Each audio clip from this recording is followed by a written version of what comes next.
Hello बच्चों, कैसे हैं आप लोग। आई होप कि सब अच्छे होंगे। हम लोग कर रहे थे केमिकल काइनेटिक्स और ये हमारा पार्ट नंबर है 2। वेलकम टू ई रसायन। शुरू करते हैं आज का वीडियो।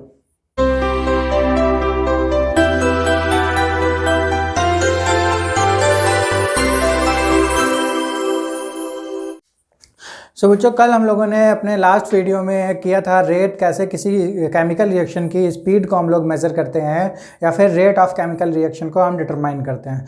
आज हम लोग एक लॉ के बारे में पढ़ने वाले हैं जिसको बोलते हैं बच्चों रेट लॉ या फिर रेट एक्सप्रेशन। आइए देखते हैं कि क्या कहता है रेट लॉ।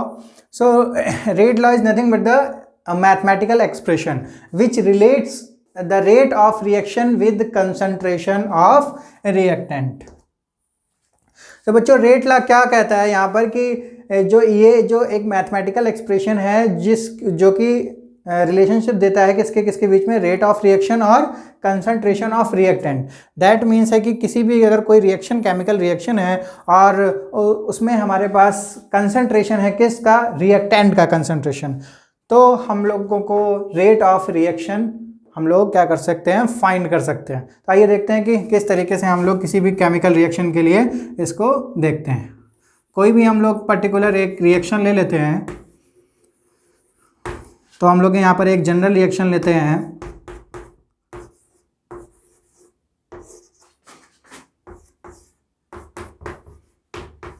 ये हम लोगों ने एक जनरल रिएक्शन ली जिसमें ये ए बी हमारा रिएक्टेंट है और सी और डी हमारा यहाँ पर प्रोडक्ट है। हमारे जो रिएक्टेंट और प्रोडक्ट से पहले जो नंबर्स होते हैं, क्वांटिटीज़ होती हैं, इसे बोलते हैं स्टोइचियोमेट्रिक कोफिशिएंट। तो इसके लिए हम लोग देखते हैं किस तरीके से हम लोग रेट लॉ को फाइंड करते हैं। तो रेट इज इक्वल टू हो जाएगा, rate is directly proportional to concentration of reactant that is A and concentration of reactant B, और इसकी पावर में हम लोग लगाते हैं यहाँ पर x एंड y। ये हमारा होने वाला है रेट लॉ। और जब हम इसको यहाँ पर इस प्रोपोर्शनैलिटी को हटाते हैं तो यहाँ पर हमारा एक आ जाता है प्रोपोर्शनैलिटी कांस्टेंट, जिसको हम लोग लिखते हैं k, और ये हमारा आ जाएगा a की पावर x एंड b की पावर y। तो ये इसको बोलते हैं हम लोग रेट कांस्टेंट। तो बच्चों बहुत सारी चीज़ें हमारे सामने हैं, ये समझ लेते हैं इसको कि देखिए ये जो ए और बी और सी, ये जो small C, small A, small B, small D लिखा हुआ है यहाँ पर, ये जो कॉफिशिएंट्स होते हैं, जैसे किसी के आगे हम लोग 2, 3 जैसे नंबर ऑफ समथिंग, या फिर यहाँ पर ए है तो ए कितने नंबर में है, या हो सकता है 1, 2, 3, 4। तो ये सारी चीज़ें हम लोगों को रिप्रेजेंट कर रही हैं, ये small A, small B, small C and small D. But जब हम लोग रेट लिख रहे हैं बच्चों, तो यहाँ पर हम लोगों ने कंसंट्रेशन ऑफ ए और कंसंट्रेशन ऑफ बी लिया है, जो कि यहाँ पर रिएक्टेंट है। पर उसकी जो पावर्स लगाई हैं वो हम लोगों ने ये कोफिशिएंट ना लेके एक एक्स और वाई टर्म लिया है, जो कि बिल्कुल डिफरेंट है, जिससे उस रिएक्शन का कोई भी रिलेशन नहीं है। यहाँ पर एक्स और वाई के टर्म्स में कुछ भी नहीं दिया हुआ है बच्चों, जैसा कि आप लोग देख रहे हैं। तो ये जो हमारे पास नए 2 वेरिएबल्स आए हैं X and Y, what are these variables. तो आइए बच्चों इसी को समझते हैं कि ये क्या है। तो कभी कभी क्या करते हैं कुछ बच्चे कि यहाँ पर क्या करते हैं, यहाँ पर वो समझते हैं ये जो x और y हैं, ये इनके जो कोफिशिएंट्स हैं यही यहाँ पर यूज़ कर सकते हैं। बट ये टोटली रॉन्ग है बच्चों। ये जो x एंड y होते हैं ये पूरी तरीके से एक्सपेरिमेंटल डाटा है। ये जो x एंड y है, इसको हम लोग ये भी बोल सकते हैं कि ये वो हमारे वेरिएबल्स हैं जितने की जो रिएक्टेंट के मॉलिक्यूल हैं जो कि इफेक्टिवली कोलाइड कर रहे हैं। वो आगे हम लोग कोलिजन थ्योरी में भी पढ़ेंगे चल के। तो यहाँ पर हम लोग समझते हैं कि जो x और y वेरिएबल्स है, इसकी जो वैल्यूज़ हैं ये थ्योरेटिकली फाइंड करना पॉसिबल नहीं है हम लोगों के लिए, क्योंकि ये जो x एंड y है ये हमारे लिए एक्सपेरिमेंटली फाइंड किया जाता है। तो इसका मतलब है हमारा जो रेट है वो डायरेक्टली प्रोपोर्शनल है हमारे किसके, कंसंट्रेशन ऑफ रिएक्टेंट के। जैसा कि यहाँ पर लिखा था, it is a mathematical expression which relates the rate of reaction with concentration of reactants. और इसी से हम लोग डिफाइन कर सकते हैं अपना रेट कांस्टेंट। तो ये हमारा जो निकल के आता है इसको बोलते हैं हम लोग बच्चों रेट लॉ या फिर रेट एक्सप्रेशन। तो सबसे बड़ी बात ध्यान रखने वाली चीज़ ये है कि हम लोग किसी भी बैलेंस्ड केमिकल रिएक्शन को देख के उसका रेट एक्सप्रेशन नहीं लिख सकते जब तक कि हमको x एंड y की वैल्यूज़ नहीं दी गई हैं, या फिर हम लोगों को एक्सपेरिमेंटली नहीं पता है ये वाली वैल्यूज़। ये जो x और y की वैल्यूज़ हैं ये बच्चों ये स्मॉल a स्मॉल b के बराबर भी हो सकती हैं और बराबर भी नहीं भी हो सकती। तो बच्चों अगर इस x की वैल्यू अगर a के बराबर है तो इसका बिल्कुल मतलब नहीं है कि यहाँ पर आप नेक्स्ट रिएक्शंस में इसके कोफिशिएंट्स को यहाँ पर लिखते हैं। हो सकता है ये मात्र एक संयोग हो सकता है कि ये जो x और y की वैल्यू है ये स्मॉल a और स्मॉल b के बराबर हो, लेकिन ये जो x और y की वैल्यूज़ हैं बच्चों ये हमें एक्सपेरिमेंटली पता होती हैं। तो आइए हम लोगों ने देखा यहाँ पर रेट लॉ। आइए अब हम लोग नेक्स्ट टॉपिक के बारे में देखते हैं जो कि है ऑर्डर ऑफ रिएक्शन। सो आइए बच्चों अब हम लोग देख लेते हैं order of reaction. Order of reaction जो हमारी ये जो चैप्टर है केमिकल काइनेटिक्स, इसमें जो मोस्ट डिज़ायरेबल टॉपिक है जिससे हम लोगों के मोस्ट ऑफ द क्वेश्चंस आते हैं, order of reaction is the most important topic in this chapter. So हम लोग आइए देख लेते हैं कि ऑर्डर ऑफ रिएक्शन क्या होता है। तो देख लेते हैं the sum of powers of the concentration of the reactants in the rate law expression. So rate law expression हम लोगों ने अभी देखा। रेट लॉ एक्सप्रेशन हमारा अगर जो हमारे पास एक रिएक्शन थी इस तरीके की जिसमें जो हमारे स्मॉल लेटर्स हैं ये हमारे कोफिशिएंट्स हैं, स्टाइचियोमेट्रिक कोफिशिएंट, और ये हमारे हैं रिएक्टेंट और ये C और D है हमारा प्रोडक्ट। तो इसके लिए जो हम लोगों ने जो रेट लॉ था वो हमारा था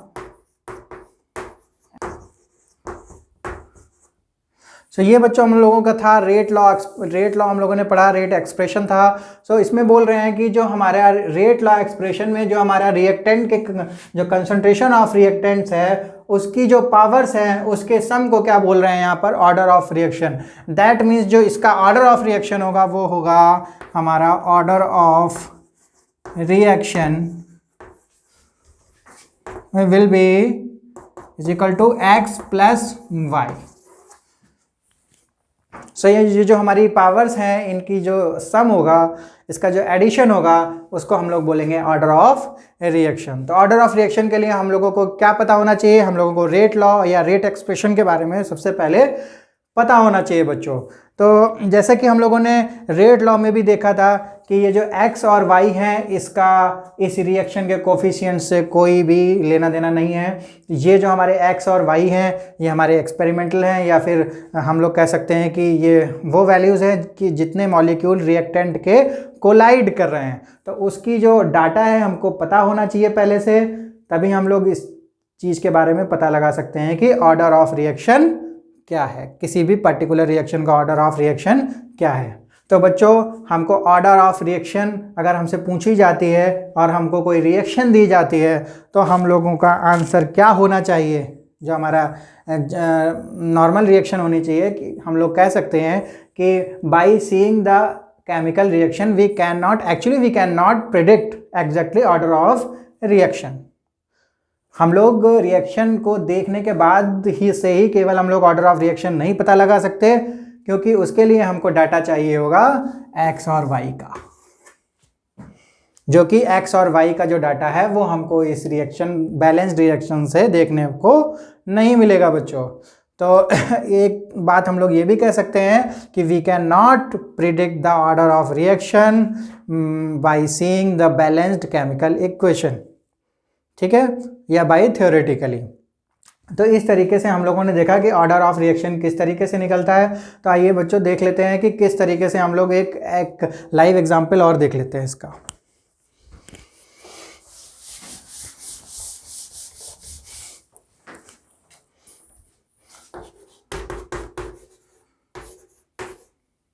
सपोज करते हैं ये हमारी कोई रिएक्शन है A प्लस बी और gives C। These are the reactant and these are the product, और हमारा जो रेट है वो है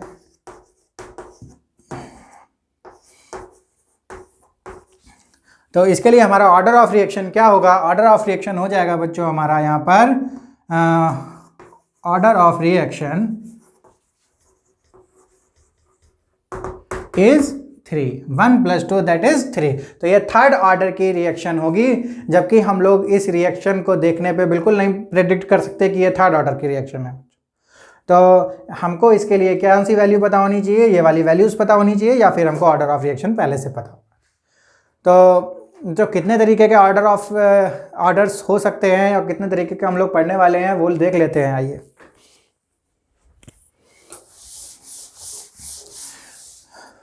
तो बच्चों जो ऑर्डर ऑफ रिएक्शन है वो हम लोगों कितने तरीके के हो सकते हैं। ऑर्डर ऑफ रिएक्शन 0 हो सकता है, ऑर्डर ऑफ रिएक्शन 1 हो सकता है, 2 हो सकता है, 3 हो सकता है, फ्रैक्शंस में हो सकते हैं लाइक 1/2 हो सकता है या 2/3 हो सकता है। इस तरीके के फ्रैक्शंस वैल्यू भी हो सकते हैं।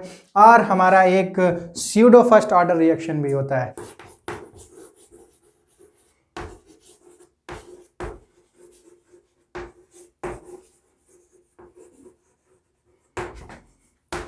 तो हमारा फर्स्ट बच्चों 0 ऑर्डर रिएक्शन होती है।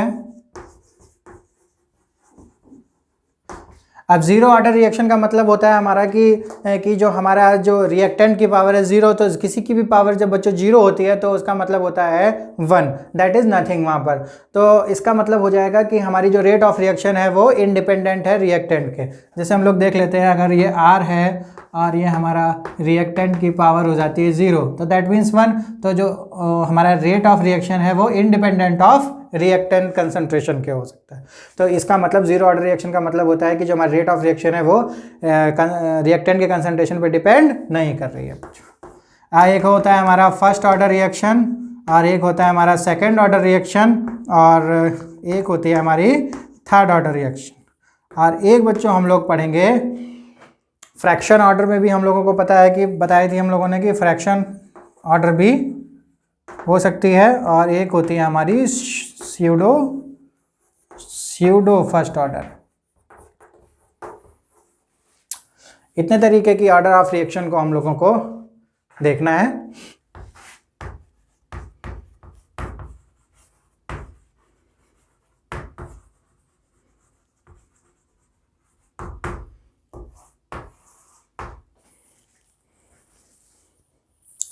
अब आइए बच्चों देख लेते हैं यूनिट ऑफ रेट कांस्टेंट। जो हमारा रेट लॉ एक्सप्रेशन था वो था हमारा रेट इज इक्वल टू के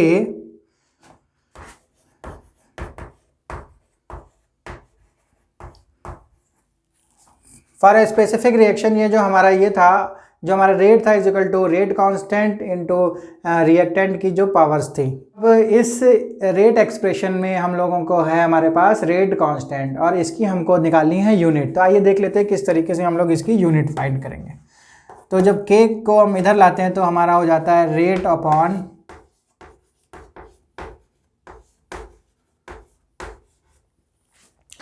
तो हमको इसकी यूनिट पता होनी चाहिए बच्चों और इसकी यूनिट पता होनी चाहिए।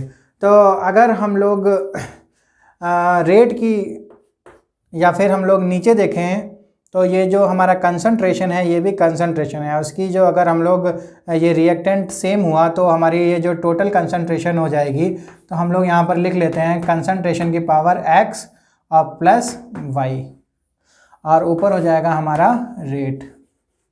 तो अब हम लोग देख लेते हैं कि रेट की जो हमारी यूनिट होती है वो क्या होती है। रेट मतलब होता है हमारा change in concentration upon time, that means mole per litre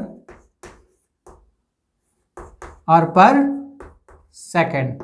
तो ये जो हमारी यूनिट होती है वो रेट की होती है और हमारी कंसंट्रेशन की जो यूनिट होती है वो होती है मोल पर लीटर और उसकी जो हमारी पावर्स हैं वो है हमारी x प्लस वाई।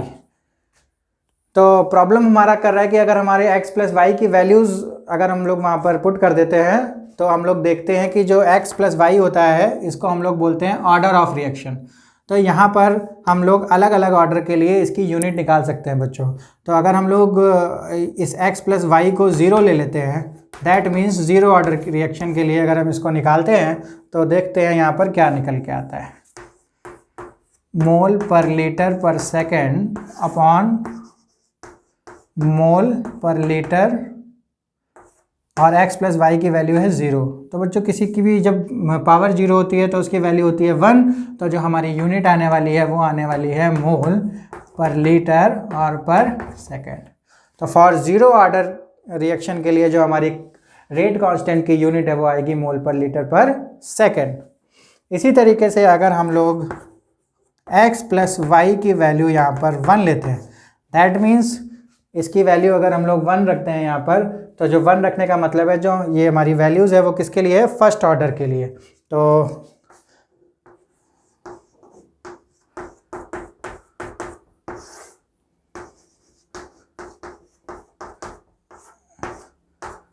इसकी वैल्यू 1 रखते हैं, तो ये जो हमारा है ये यहाँ पर कट जाएगा और हमारा यूनिट आ जाएगी सेकंड इनवर्स। तो हमारी फर्स्ट ऑर्डर रिएक्शन के लिए जो के की यूनिट होती है वो होती है सेकंड इनवर्स।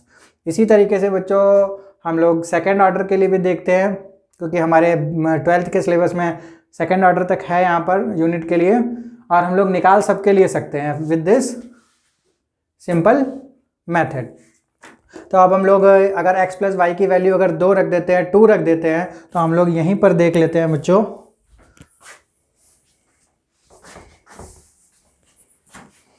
अगर हम इसकी वैल्यू 2 रख देते हैं तो ये हमारा हो जाएगा 2, और ये हमारा 1 और ये कट जाना है, और आ जाएगी वैल्यू हमारी मोल इनवर्स लीटर और सेकंड इनवर्स। इस तरीके से जो हमारी सेकंड ऑर्डर की रिएक्शन है उसकी यूनिट आ जाएगी हमारी mole inverse litre second inverse. तो इस तरीके से हम लोग यूनिट ऑफ रेट कांस्टेंट को फाइंड कर सकते हैं। इसी तरीके से हम थर्ड ऑर्डर के लिए भी निकाल सकते हैं और किसी भी फ्रैक्शन ऑर्डर के लिए भी यहाँ पर यूनिट ऑफ के फाइंड कर सकते हैं बच्चों। It is very easy method. और अगर ये आपको थोड़ा लेंदी लग रहा है, क्योंकि होता क्या है बच्चों कि कंपटीशन में ऐसे क्वेश्चन बहुत ही फ्रिक्वेंटली पूछे जाते हैं यूनिट्स के बारे में, तो होता क्या है कि इस तरीके से हम लोगों को थोड़ा सा टाइम लग सकता है। तो अगर हम लोग एक ट्रिक की हेल्प से अगर इसको हम फाइंड करें तो चीज़ें और इजी हो सकती हैं। तो आइए देख लेते हैं बच्चों कि किस तरीके से हम लोग एक ट्रिक के हेल्प से हम इसको और इजी तरीके से फाइंड कर सकते हैं।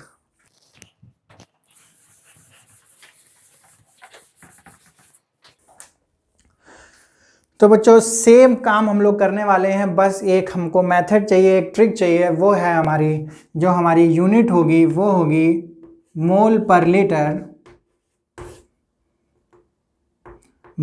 Litre upon power 1 minus n and second inverse. तो हमको बस इतना मेमोराइज करना है, इतनी वैल्यू याद करनी है, मोल per litre power 1 minus n and second inverse. और इसको हमको ये यूनिट के लिए हमारा एक ट्रिक है। तो इसमें क्या करना है, हमको n की वैल्यू बस पुट करनी है। अब अगर हमको 0 के लिए हमको यहाँ निकालनी है, that means n is equal to 0, यानी 0 ऑर्डर के लिए निकालनी है। यहाँ पर जो n है वो हमारा है ऑर्डर ऑफ रिएक्शन। तो बच्चों ये जो n है ये हमारा है ऑर्डर ऑफ रिएक्शन, और यहाँ पर जब हम n की वैल्यू 0 रखते हैं दैट मीन्स 0 ऑर्डर के लिए निकालते हैं, तो हमारी आ जाती है यहाँ पर मोल per litre 1 minus 0 second inverse. 1 minus 0 that means 1, और हमारी आ जाती है मोल ये लीटर इनवर्स और सेकेंड इनवर्स। इस तरीके से हमारी 0 ऑर्डर के लिए आ जाएगी। अगर n बराबर 1 रखते हैं यानी फर्स्ट ऑर्डर के लिए हम लोग निकालते हैं, तो यहाँ पर 1 आ जाएगा। 1 माइनस 1 दैट मीन्स 0, और 0 की हो जाएगी वैल्यू 1, तो हमारा आ जाएगा यहाँ पर बच्चों सेकेंड इनवर्स। यहाँ पर हम जब वैल्यू रखेंगे बच्चों n की 1, तो 1 माइनस 1 0 हो जाएगा, और ये किसी की पावर 0 दैट मीन्स 1, तो 1 into second inverse equal to second inverse. इसी तरीके से हम लोग किसी भी ऑर्डर ऑफ रिएक्शन के लिए with in a fraction of time, fraction of minutes, ये जो हम लोग क्या कर सकते हैं, फाइंड कर सकते हैं किसकी यूनिट, रेट कांस्टेंट की यूनिट। तो बच्चों हम लोगों के पास ट्रेडिशनल मेथड भी है, हम लोगों के पास ट्रिक भी है। तो हम लोग जैसा चाहते हैं उस तरीके से हम लोग इस रेट की कांस्टेंट की यूनिट को निकाल सकते हैं।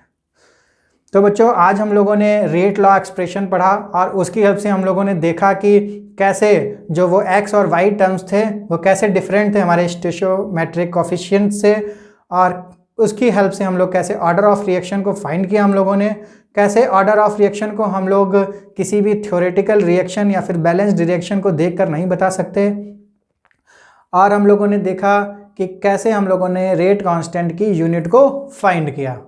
तो अब हम लोग एक क्वेश्चन को ज़रूर देख लेते हैं, एक न्यूमेरिकल प्रॉब्लम को देख लेते हैं, जो कि आपको ये जो आज का कॉन्सेप्ट है उसको और भी स्ट्रॉन्ग करेगा। एक क्वेश्चन करने वाले हैं, ये हमारा एनसीईआरटी की एक्सरसाइज का क्वेश्चन है और ये नंबर है 4.11।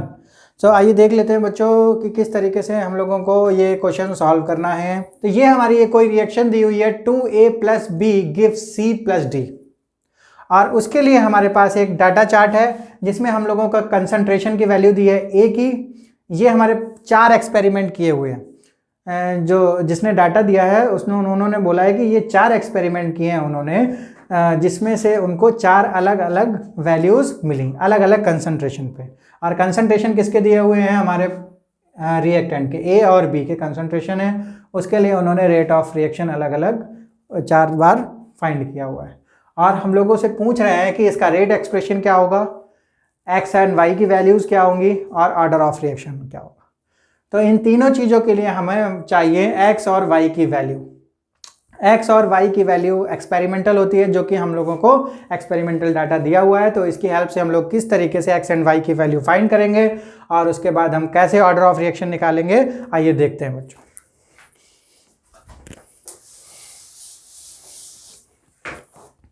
जैसे कि हम लोगों को पता है कि जो हमारा रेट लॉ होता है वो हमारा इस तरीके से, तो x और y की वैल्यू, 2 वेरिएबल्स हैं बच्चों हमारे पास, 2 वेरिएबल्स। तो हम लोगों को कुछ ऐसा करना है कि हमारे पास केवल एक वेरिएबल बचे। तो अगर हम लोग 2 इक्वेशन ऐसी बनाएं कि, और उनको जब हम अगर यहाँ पर हम वैल्यूज़ देखते हैं तो यहाँ पर 0.1 और 0.1 और 0.3 0.3 ये सेम वैल्यूज़ हैं। तो अगर इन वैल्यूज़ को लेके हम इक्वेशन बनाएं और एक वेरिएबल को हम लोग कट कर देते हैं तो हमारे पास दूसरा वेरिएबल बच जाएगा और उसकी वैल्यू हमको मिल जाएगी। तो आइए देखते हैं कैसे करते हैं।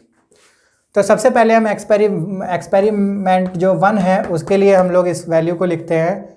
तो जो हमारे पास R की वैल्यू है वो है हमारे पास 6 × 10⁻³ = K।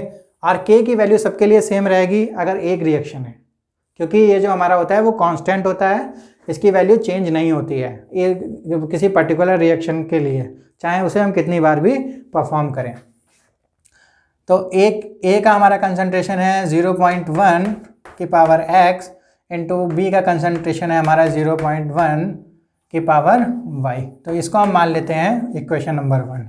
इसी तरीके से हम एक्सपेरिमेंट 4 को लेंगे बच्चों, यहाँ पर एक्सपेरिमेंट 4 को, उसकी इक्वेशन बनाते हैं 2.40 इंटू 10⁻⁻2 और यहाँ पर है 0.4 x एंड 0.1 y, और ये हम लोग मान लेते हैं इक्वेशन नंबर 2। अगर अब हम इक्वेशन नंबर 1 और 2 को डिवाइड करते हैं बच्चों, यहाँ पर अगर हम 1 और 2 को डिवाइड करते हैं तो देखते हैं कि क्या होने वाला है।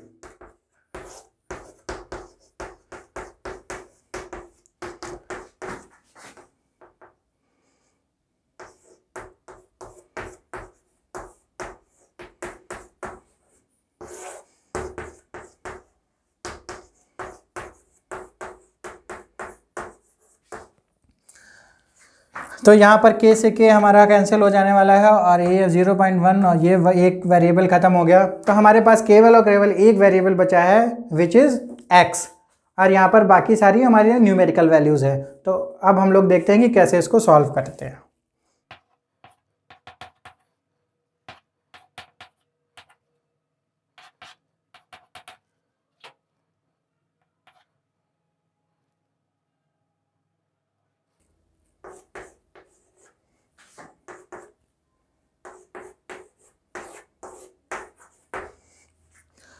तो बच्चों इस तरीके से हम लोगों ने देखा कि 1/4 एंड 1/4 यहाँ पर हम लोगों ने इक्वेट कर लिया। अगर हम इसको देखें तो यहाँ पर वैल्यू 1 आएगी। इस तरीके से ये वैल्यू सेम है तो जो हमारी पावर्स की वैल्यू भी हैं वो भी सेम होंगी। तो हमारा पास जो वैल्यू आई x की वो यहाँ से निकल के आई है x = 1। जब बच्चों हमने इसको सॉल्व किया तो हमारे पास यहाँ पर आया 1/4 और यहाँ पर ऑलरेडी 1/1/4 था, 0.1/0.4। इसके जब पॉइंट्स को हटाएंगे तो 1/4 आएगा और ये कॉमन है तो इसको हम लोग एक जगह लिख लेंगे। तो इस तरीके से x की वैल्यू हमारे पास आ जाती है 1। तो हम लोगों ने 2 इक्वेशन को बना के एक वेरिएबल को फाइंड कर लिया। इस तरीके से हम y के लिए भी एक x कुछ इस तरीके की वैल्यूज हम लोग इक्वेशन बनाएंगे जो हमारी ये वैल्यूज कैंसिल हो जाए तो हमारी वैल्यू मिलने वाली है y की। तो आइए बच्चों देख लेते हैं इसको। आप लोग अगर कॉपी करना चाहते हैं तो कॉपी कर लीजिए, फिर हम लोग y की वैल्यू फाइंड करते हैं।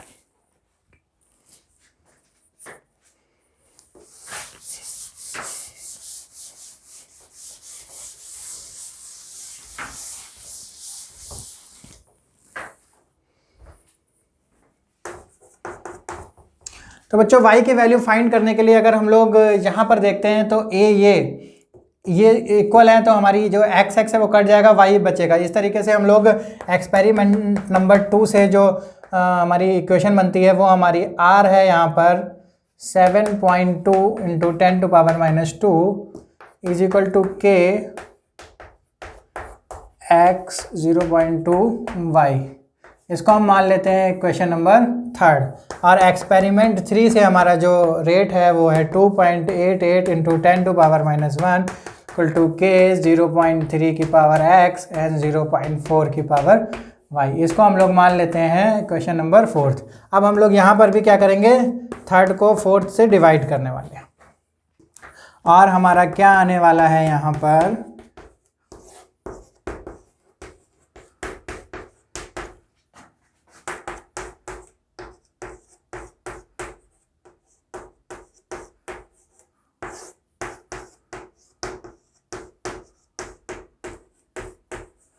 ये कट जाएगा और ये हमारा कट जाएगा।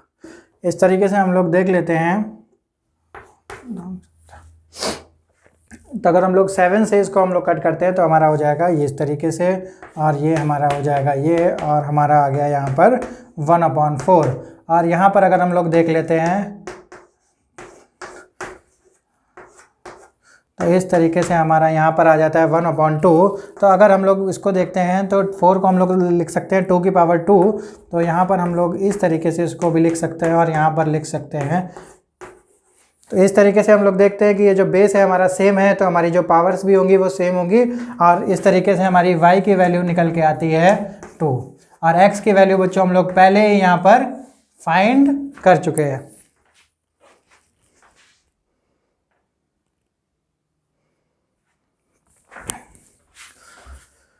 तो इस तरीके से हमारी x और y की वैल्यू यहाँ पर फाइंड हो गई। और हम लोगों को अगर हम लोगों को अब इसके लिए अगर रेट इक्वेशन देखना है तो रेट इक्वेशन हम लोग यहाँ पर लिख सकते हैं r is equal to k और a की पावर x और b की पावर y। तो हमारे पास x और y दोनों की वैल्यूज़ हैं, तो हमारे पास आ जाएगा a और b की पावर 2। तो इस तरीके से ये हमारा निकल के आ जाता है rate equation for the reaction this.